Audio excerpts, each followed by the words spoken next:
Sir अपने मन में तो आप देख ही नहीं पाते।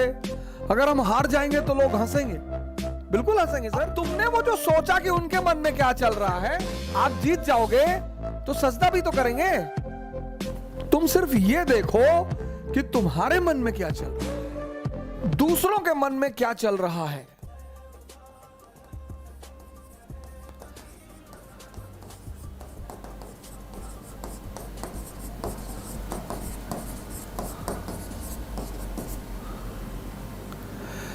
सर अपने मन में तो आप देख ही नहीं पाते, दूसरे के मन में। ये एक ऐसी चीज है जो लोगों को बेचैन रखती है। ये मन को भटकाने में सबसे अहम भूमिका निभाता है। अगर आपने ये छोड़ दिया कि अरे मामा जी आए थे और हमने उनके सामने कहा हम तैयारी करने जा रहे हैं, तो मुस्कुराने लगे, हम समझ गए वो क्या सोच रहे हैं। अब तुमने वो जो सोचा कि उनके मन में क्या चल रहा है, और अगर वो नेगेटिव सोचा, अस्थिर हो। आज की डेट में 95% लोग इस कंट्री में सिर्फ इसलिए परेशान हैं क्योंकि उनको पता है दूसरे के मन में क्या चल रहा है। तुम सिर्फ ये देखो कि तुम्हारे मन में क्या चल रहा है। अरे हम जानते हैं तुम्हारे मन में क्या चल रहा है। दूसरों के प्रति इतना लगाव। अब तुम ध्यान करने बैठे। अब तुमने सोचा कि जब हमने कहा दिल्ली पढ़ने जा रहे हैं तो मामा जी हंस रहे थे, उनको लग रहा था मेरा सिलेक्शन। अब तुम नहीं ध्यान कर पाओ। ध्यान मतलब मन का शांत होना। मन कब शांत होगा? जब वो बाहर उलझेगा नहीं। मन की शांति सिर्फ एक चीज पर डिपेंड करती है कि वो बाहर उलझे ना।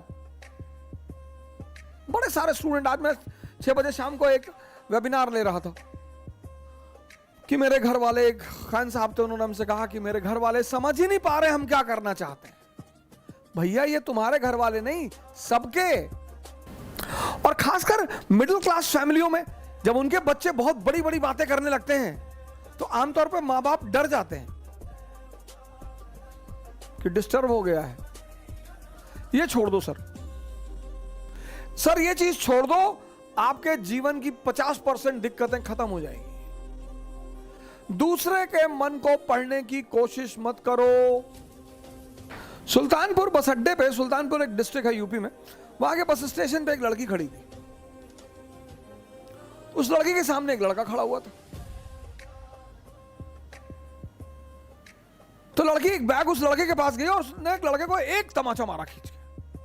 तो जो अगल बगल लोग खड़े थे वो आ गए भाग के तुरंत। ये क्या हुआ मैडम?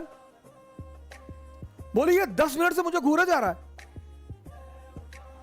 बोली मैडम ये अंधा है, इसकी दोनों आंखें नहीं है मैडम। ये बगल में इसका घर है, ये निकला है, कोई ना कोई आ रहा होगा पीछे से इसे कहीं ले जाने के लिए। गली है, गली में उसका मकान था, अवंतिका होटल के ठीक सामने। बोले मैडम ये अंधा है, ये बगल में गली में इसका मकान है मैडम, कोई घर में अंदर। सोचो उस लड़की को कितना पश्चाताप हुआ। दूसरों के मन को पढ़ना छोड़ दो, अपने मन को पढ़ो। अपने दूसरी की क्या चीज छोड़ दो कि लोग हंसेंगे। सर उनका धर्म है हंसना। लोग हंसेंगे। अगर हम हार जाएंगे तो लोग हंसेंगे, बिल्कुल हंसेंगे सर, क्यों ना हंसे। आप जीत जाओगे तो सजदा भी तो करेंगे। तो पता क्यों हंसते हैं? कि बच गए, नहीं तो इस बदतमीज के आगे सर झुकाना पड़ता। ये जितने ब्यूरोक्रेट हैं, मंत्री वगैरह हैं, ये सोचते हैं कि लोग मेरे सामने सर झुका रहे हैं, मुझे, तुम्हें कोई ना झुका रहा। इनको पता चलता है हारने के बाद, इनको पता चलता है रिटायर होने के बाद, बहुत बुरा पता चलता है सर।